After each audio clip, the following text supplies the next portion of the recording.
Hello everyone. इस video में हम बात करेंगे number of images form by two plane mirrors.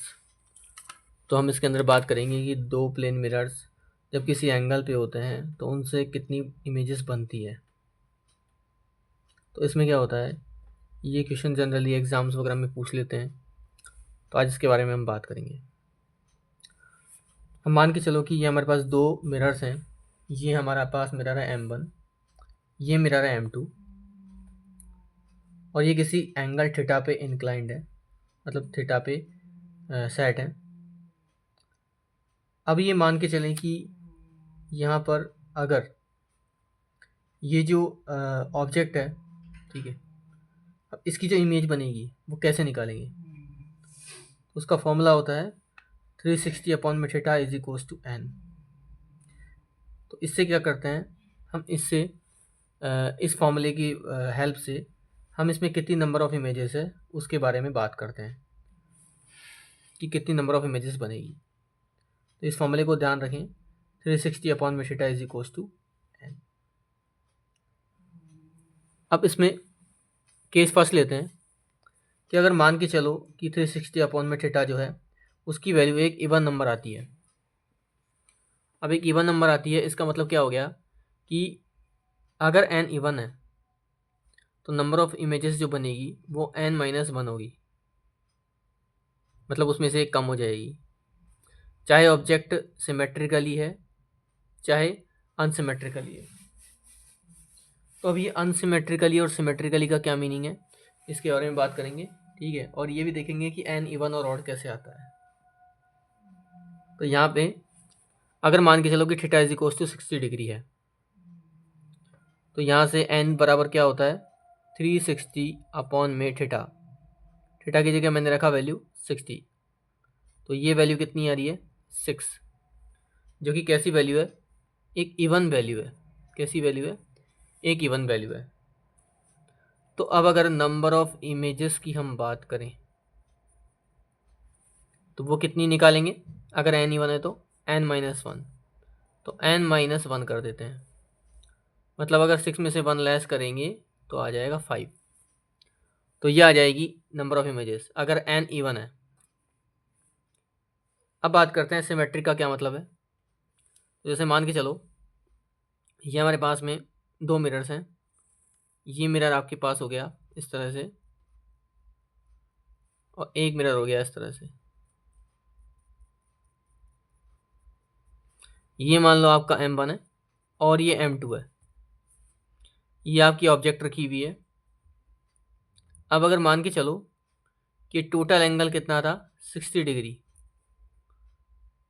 तो आधा ये हो जाएगा 30 और ये हो जाएगा 30। तो इसमें देखो, आपने देखा कि सिमेट्रिकल में क्या हो रहा है कि जो आपके पास में जो एंगल था वो बराबर बराबर डिवाइड हो गए, तो इसलिए इसको बोलते हैं सिमेट्रिक। क्या बोलते हैं इसको, सिमेट्रिक। तो इस तरह से हम सिमेट्रिक के बारे में बात कर सकते हैं। अब बात करते हैं एनसिमेट्रिक की। अगर थीटा की वैल्यू 60 है तो भी एन की वैल्यू कितनी आएगी 360 डिग्री अपॉन में 60, मतलब एन की वैल्यू कितनी आ गई 6। तो नंबर ऑफ इमेजेस कितनी आएगी इस केसेस में, वही आप करेंगे n-1, यानी 6 - 1 इज इक्वल्स टू आ रही है 5। मतलब इस केस में भी नंबर ऑफ इमेजेस कितनी आएगी 5। अब यहाँ अनसिमेट्रिक का मतलब क्या है, जैसे मान के चलो एक आपका ये है मिरर और एक आपका ये है मिरर।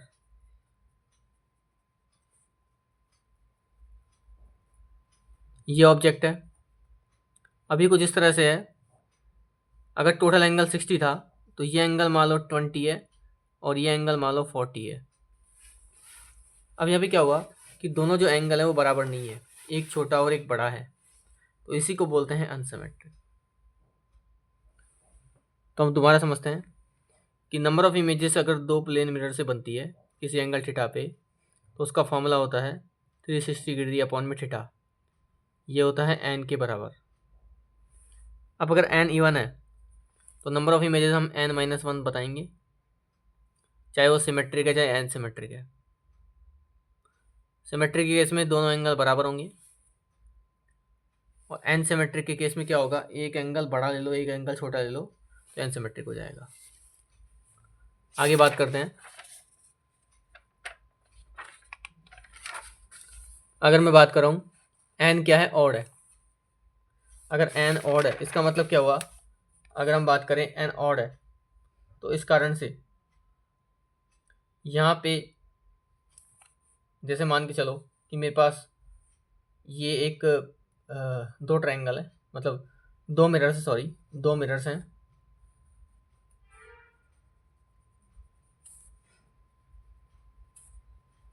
और इनके बीच में जो एंगल है थीटा वो दे रखा है 120 डिग्री, सपोज करके चलते हैं। तो नंबर ऑफ इमेजेस कितनी जाएगी, n is equals to 360 degree upon में 120। तो अब जो हमारे पास में नंबर ऑफ इमेजेस आएगी वो आएगी 3। तो अब जो वैल्यू आ रही है n की वो आ रही है ऑड। कैसी वैल्यू आ रही है, ऑड। तो अब इस केस में क्या होगा, इस केस में हमारे पास में नंबर ऑफ इमेजेस जो आएगी वो कितनी आएगी, n माइनस का 1, यानी 3 माइनस का 1 इज इक्वल्स टू कितनी आ रही है, 2।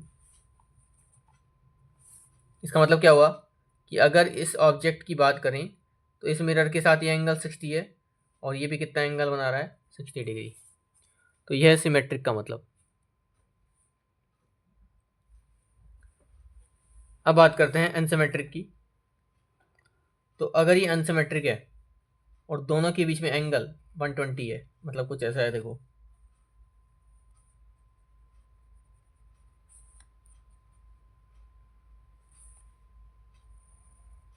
मतलब एक एंगल मान लो कि आपका 80 है और एक है 40, तो ये हो जाएगा अनसिमेट्रिक।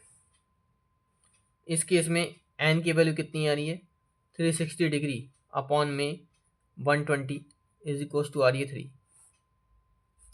तो इस केस में नंबर ऑफ इमेजेस जो आपकी आएगी वो 3 ही रहेगी, मतलब वो एन ही रहेगी। तो यहाँ पे इस चीज़ का ध्यान रखें, अगर एन ऑड है और केस अनसिमेट्रिक है तो नंबर ऑफ इमेजेस उतनी ही रहेगी, लेकिन अगर सिमेट्रिक है तो नंबर ऑफ इमेजेस एक कम हो जाएगी। तो इस चीज़ का स्पेशली ध्यान रखना है। अब बात करते हैं, if two plane mirrors are perpendicular to each other. अगर दो प्लेन मिरर्स एक दूसरे के परपेंडिकुलर हैं तो क्या होगा। अगर मैं बात करूं कि जैसे मान के चलो एक मिरर मेरा ये है और एक मिरर मान लो मेरा ये है, परपेंडिकुलर है,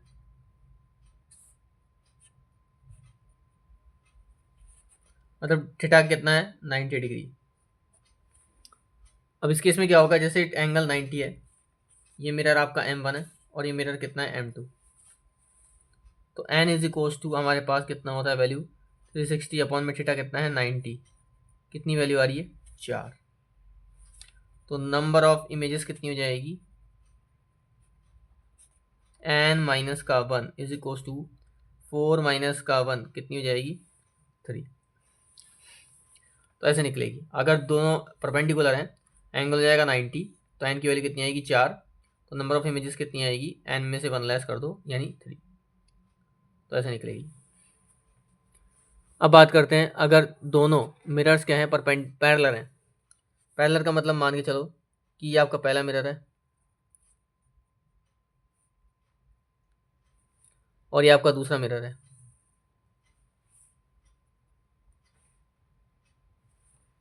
ये M1 है और ये M2 है और ऑब्जेक्ट कहीं यहाँ रखी हुई है। तो इसमें से कितना एंगल होगा, n is equals to 360 degree upon में दो पैरेलल जो होता है उनके बीच में एंगल कितना होता है, 0 डिग्री। तो कितना हुआ, अगर किसी के नीचे 0 का डिवाइड होता है तो कितना होता है, इनफाइनाइट।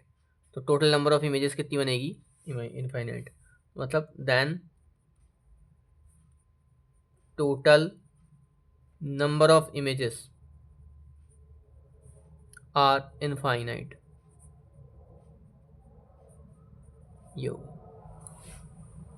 सारी बात समझ में कि अगर हम बात करें दो मिरर्स एक दूसरे के पैरेलल हैं तो नंबर ऑफ इमेजेस जो बनेगी वो बनेगी इनफाइनाइट। ठीक है, बाकी और इन सभी में कम ज़्यादा हो सकती है। अब इसका एक एग्जांपल और देखते हैं, इससे हम समझेंगे कि कैसे प्लेन मिरर्स के अंदर इमेज जो है इनफाइनाइट बनती है। इसका एक्सप्लेनेशन है, कैसे देखेंगे। मान के चलो ये आपका मिरर है M1,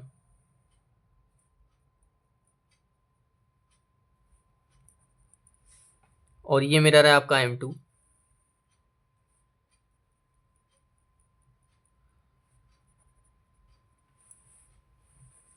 अब यहाँ पे कोई ऑब्जेक्ट रखी हुई है, वो इससे भी x डिस्टेंस पे है और इससे भी x डिस्टेंस पे है। अब क्या हो रहा है, जैसे मैं इस मिरर की बात करता हूँ M1 की, तो M1 के लिए ये ऑब्जेक्ट कितने डिस्टेंस पे है, x। तो इसकी जो इमेज बनेगी I1 वो भी कितने डिस्टेंस पे बनेगी, x पे। कितने डिस्टेंस पे बनेगी, x पे। वैसे ही हम इसकी बात करें, इस M2 के लिए ये जो ऑब्जेक्ट है इसकी इमेज यहाँ x डिस्टेंस पे बनेगी। कितनी बनेगी, I2। कितनी बनेगी, I2। अब क्या होगा कि ये वाली जो मिरर है और इसकी जो इमेज है वो इमेज इसके लिए क्या करेगी, ऑब्जेक्ट का काम करेगी। अगर समझ में आई कि इस वाली ऑब्जेक्ट की इस वाले मिरर की वजह से इमेज क्या बनी यहाँ पे। अब ये जो है ये इसके लिए करेगी ऑब्जेक्ट का काम। ठीक है, अब ये इससे कितनी दूर है, x x x 3x। तो ये जो इसकी जो इमेज बनेगी वो यहाँ से इससे भी 3x बनेगी। कितनी बनेगी, 3x डिस्टेंस पे। तो इसको मैं मान लेता हूँ I3। ऐसे ही ये वाली जो इमेज है इस वाली ऑब्जेक्ट की, इस मिरर की, वो इमेज इसके लिए करेगी ऑब्जेक्ट काम। तो ये भी कितनी दूर है, x x x 3x। तो ये भी 3x डिस्टेंस से बनेगी। इसको मान लो I4। तो ऐसे इनफाइनाइट नंबर ऑफ इमेजेस बन जाती हैं। ऐसे भी फिर ये वाली इसके लिए ऑब्जेक्ट का काम करेगी। ठीक है, फिर ये वाली इसके लिए ऑब्जेक्ट का काम करेगी। तो ऐसे करके इनफाइनाइट नंबर ऑफ इमेजेस बनती हैं। तो आज हमने पढ़ा कि नंबर ऑफ इमेजेस कैसे निकालते हैं प्लेन मिरर में। वो निकालते हैं 360 अपॉन में theta is equal to n से। अब इसमें क्या होता है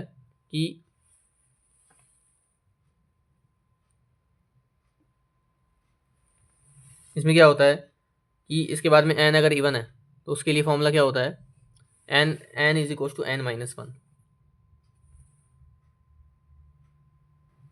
क्या होता है, n is equal to n minus का 1। सिमेट्रिक है और n सिमेट्रिक है।